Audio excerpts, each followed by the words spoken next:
bermimpi, meretas langkah bersama dengan saya Meita, dan tentunya saya tidak sendiri, ada saya Ratih. Nah, pada podcast kali ini yang seru dan juga santai, di sini kita akan membahas banyak materi mengenai penilaian skor hasil tes yang berkaitan dengan dunia pendidikan. Nah, pasti teman-teman di rumah pernah bingung bagaimana sebagai calon guru ataupun masih menjadi mahasiswa di bidang pendidikan, pasti sempat bingung mengenai bagaimana sih cara menilai hasil skor tes yang benar.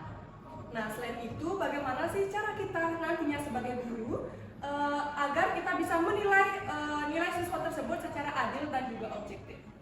Nah, pada topik yang akan kita bahas kali ini, pada episode spesial ini, yaitu rahasia di balik angka, cara menentukan nilai skor tes yang tepat. Dan kita sudah bersama narasumber yang luar biasa dan juga berpengalaman di bidangnya, yaitu Bapak Dr. Putu Aditya Antara SPD MPD, dan juga sekaligus dosen pengampu asesmen dan evaluasi pembelajaran, serta sekaligus sebagai Wakil Dekan Bidang Kemahasiswaan dan Alumni FIP Uniksa. Selamat datang Bapak di Merah Podcast.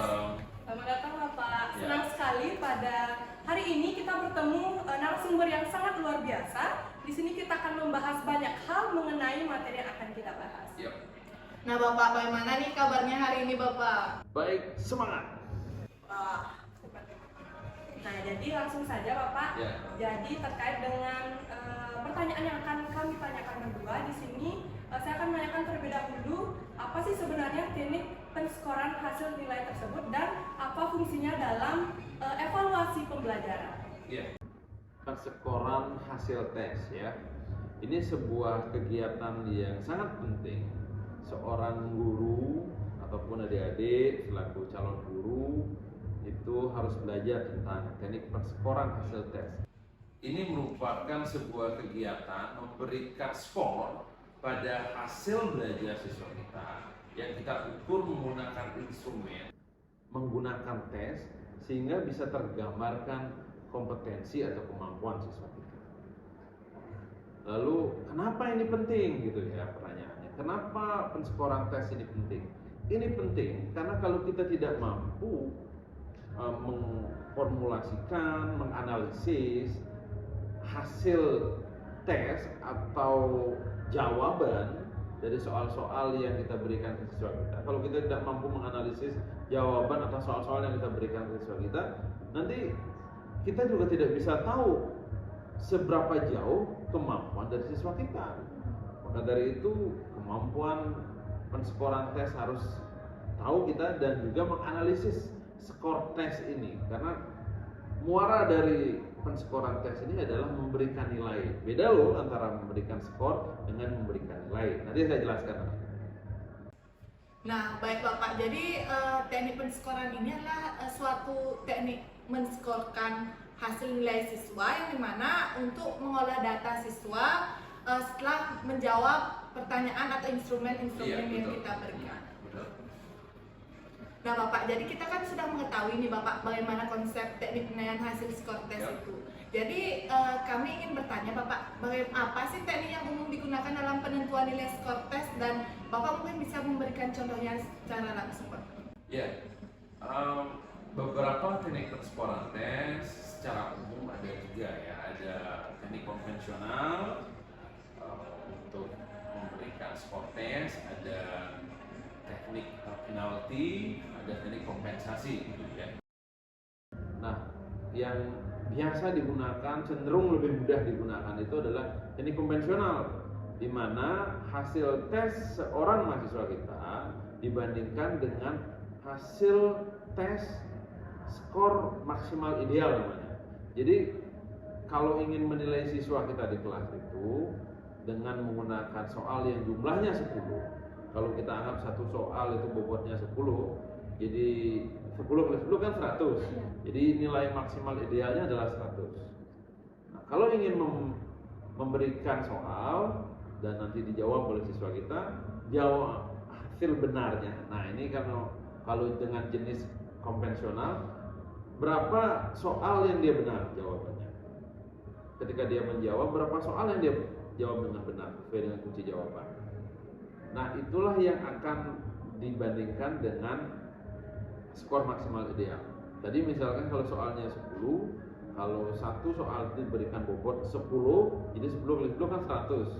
Atau kalau itu rentangan 10 sampai 100. Kalau rentangannya 1 sampai 10, nah skor maksimal idealnya kan 10 karena 10 soal itu benar dia.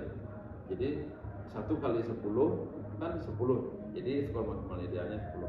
Kalau siswa kita ada yang menjawab 5, betulnya 5 ini. 5 bagi 10 berapa? 0,5 kan setengah dia. Nah, setengah dikali 100 ya nanti.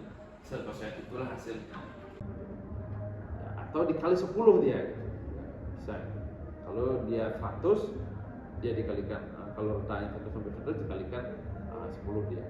Kalau ini 100 bisa dikalikan 0,5 dikali 10, 5 dia jawabannya.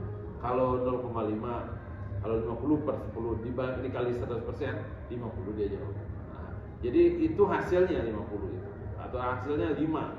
Nah ini teknik konvensional nih ya sederhana. Kalau teknik kompensasi, kalau teknik penalti itu berdekat juga dengan teknik kompensasi. Kalau penalti, jawaban salah pun diperhitungkan dia, diperhitungkan dalam proses analisis penskoran tes. Nah kalau teknik kompensasi, jadi kan itu teknik penalti, ini teknik kompensasi itu ada konsep menganalisis, ada kegiatan menganalisis yang bisa memprediksi kecenderungan jawaban siswa itu di bagian mana, di soal yang mana, dan bagaimana kecenderungan menjawabnya. Dia menjawab kalau pilihan ganda misalkan A, B atau C atau D gitu. Ada bisa kita analisis dengan cara seperti itu. Nanti ada kaitan dengan teknik kesukaran tes dan lain sebagainya. Tapi yang cenderung digunakan itu ya teknik konvensional yang tadi. Itu sederhana, cepat dan mudah kita mendapatkan hasil penskoran tes kita. Nah, nanti seperti yang saya sampaikan tadi, skor-skor tes ini harus dibuat dengan kriteria-kriteria dia. Kriteria-kriteria ini misalnya kalau skornya, kalau rentangan 10 sampai 100 ini kita, poin kita. Kalau murid kita, siswa kita nilainya 95 misalkan, dia berada di rentangan 90 sampai 100 gitu ya. Kalau 95 kalau dikonversi ke dalam kriteria misalkan kalau 90 sampai 100 dia A. Kalau 80 sampai 90 dia amin. Nah, gitu misalkan. A, amin, B plus atau B min, inilah yang disebut nilai gitu. Nah, ini ujungnya ini, muaranya adalah memberikan nilai. Dengan seperti ini kita akan bisa mengambil keputusan siswa kita harus diapakan. Nah, gitu. Baik Bapak, jadi itulah penjelasan terkait dengan penjelasan tersebut, yaitu ada teknik konvensional, kompensasi serta penalti yang sudah sangat lengkap dijelaskan oleh Bapak. Nah, jadi setelah itu di sini saya juga ingin bertanya bagaimana cara melaksanakan atau mengaplikasikan teknik-teknik tersebut ke penilaian sehari-hari, misalnya seperti kita menilai ulangan harian siswa ataupun kita menilai praktek siswa yang ada di kelas Bapak. Iya. Tes itu bisa dinilai pada berbagai kesempatan ya. Kalau di awal pembelajaran namanya assessment diagnostik gitu ya. Kalau di tengah pembelajaran namanya ulangan UTM, misalnya ulangan tengah harian, ulangan tengah semester gitu misalkan. UTS itu namanya formatif, assessment formatif. Kalau dalam bentuk tes bisa itu. Kalau di akhir namanya sumatif. Di akhir pembelajaran, akhir semester misalkan, penilaian yang kita lakukan namanya asesmen sumatif. Lalu bagaimana mengimplementasikan tes-tes ini, mengimplementasikan penskoran tes itu, kita harusnya sudah punya pola ya, punya pola bagaimana caranya agar setiap soal yang kita berikan itu sudah kita ada cara menskorkan tes itu. Masukkan di Excel, data itu sudah bisa dibagi. Jumlah siswa kita di kelas sudah ada, nama-nama sudah ada, dibuatkan nama-nama. Lalu setiap saat kalau kita ingin memberikan soal, catat misalkan ada kuis yang kita berikan. Dalam pembelajaran baru seminggu kita mengajar, kita boleh memberikan kuis. Kuis lalu kita berikan. Kalau ada nilai, kita sudah buat rentangan ininya apa? Rentangan skornya berapa. Ini penting nih rentangan skornya. Kita sepakati 1 sampai 10 gitu misalkan. Ya 1 sampai 10. Kecuali ada misalkan 10 sampai 100 itu beda lagi. Nah, boleh-boleh aja itu buat saja persekoran itu. Jadi kuis yang kita berikan, berapa hasil kuis siswa kita, masukkan ke sini. Lalu ada UTS nanti kita berikan tes formatif itu misalkan, berapa hasil masukkan ke sini. Lalu tes sumatif bisa masukkan ke sini. Nah, inilah akan ketemu hasilnya nanti. Nah, tentunya membuat tes seperti ini harus dilakukan uji coba instrumennya dulu, uji coba tesnya itu dengan konsep ada desain validitas, uji validitas, dan uji realitas.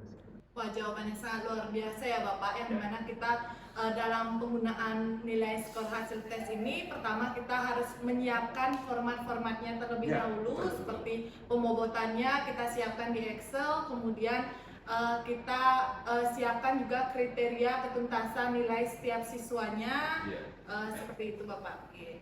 Nah, baik Bapak, jadi setelah kita mendengarkan dan juga sharing mengenai materi yang Bapak sampaikan, di sini saya mempunyai pertanyaan terakhir terkait dengan materi yang disampaikan, yaitu apakah ada kelemahan dan juga kelebihan dari setiap teknik-teknik yang Bapak jelaskan tadi, serta teknik yang mana sih yang paling relevan digunakan untuk calon-calon guru?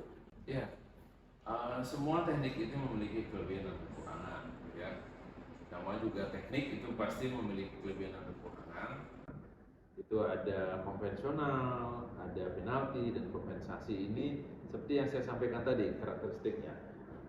Kalau konvensional itu dia segera kita bisa dapatkan hasilnya dan sudah tergambarkan dia. Kalau penalti itu kita akan melihat sebaran di jawaban yang salah juga. Lalu kalau kompensasi itu kita juga bisa melihat prediksi soalnya. Nah, prediksi mereka berpeluang menjawab soal kita itu bisa kita lihat juga. Nah, kalau dalam proses pembelajaran sederhana, dalam proses keseharian kita mengajar sebagai guru, yang lebih berpeluang menurut saya bagus digunakan dan praktis itu adalah teknik konvensional, ya, konvensional. Karena kalau kita mendapatkan hasil tes, kita masukkan itu skor maksimal ideal dikali 100 atau dikali 10, udah ketemu jawabannya. Kita sudah bisa masukkan ke Excel yang seperti saya katakan tadi. Nama siswa kita, lalu ada Excel, lalu ada berapa skornya dia, ya. Nah, nanti di akhir akan ada penilaian, nanti kalau sudah di akhir semester itu sumatif itu akan ada penilaian totalnya, kita konversi ke dalam kriteria penilaian. A, apakah dia dapat nilai A itu bukan skor lagi, namanya nilai itu. Dapat nilai A kah? Apa dapat nilai A- atau B+. Itu nilai, itu bukan skor. Kalau skor itu angka gitu, ya. Baik Bapak, jawaban yang sangat lengkap Bapak, yang dimana setiap kelebihan pasti ada kekurangannya, yang dimana kita harus menggunakannya sesuai dengan kondisi atau keperluan kita saat menggunakannya. Baik Bapak, sebelum kita menutup podcast pada kali ini, mungkin Bapak bisa memberikan tips dan juga trik bagaimana cara kita dengan benar melakukan atau melaksanakan penilaian teknik skor tersebut kepada guru-guru muda ataupun mahasiswa PPL yang masih belajar bagaimana cara menggunakan teknik tersebut. Ya, satu hal yang paling penting dalam penyusunan instrumen dan memberikan skor kepada peserta didik kita adalah kejujuran. Kita harus jujur mengungkapkan bagaimana kondisi siswa kita, tanpa berpikir bahwa ini keluarga, ini anak kepala sekolah, ini anak ketua yayasan dan lain sebagainya, dan lain-lain. Dengan jujur kita bisa memposisikan peserta didik kita, siswa kita berada di posisi mana. Apakah kemampuannya rendah, sedang, atau tinggi. Dengan cara jujur membuka kondisi siswa kita akan lebih mudah memberikan treatment. Kalau yang tinggi, kita berikan pengayaan pembelajaran utama sehingga bisa lebih meningkat kemampuannya. Kalau yang rendah, kita berikan remedi dan diberikan pendampingan sehingga kemampuannya lebih bagus, bisa menyaingi dan bisa berjalan bersama-sama teman. Gitu. Nah, betul sekali ya Bapak, bahwa penilaiannya itu harus penilaian yang jujur supaya kita mengetahui bagaimana posisi siswa kita yang sebenarnya, apakah dia memiliki kemampuan yang tinggi, rendah, ataupun sedang. Kalau misalnya tinggi, kita bisa berikan pengayaan seperti kata Bapak. Kalau misalnya rendah, kita bisa berikan remedial.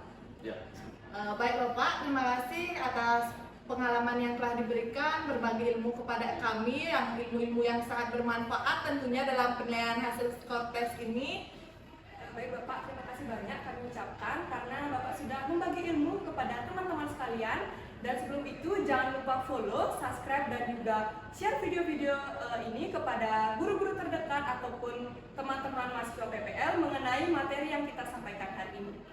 Nah, sampai jumpa di episode selanjutnya. Tetap semangat, tetap belajar, jadilah pendidik yang profesional, bijaksana, dan penuh integritas. Karena di Merah Podcast, menyapa ilmu, merajut mimpi, dan meretas langkah bersama. Sampai jumpa di episode berikutnya. Sampai jumpa. Sampai jumpa. Terima kasih Bapak.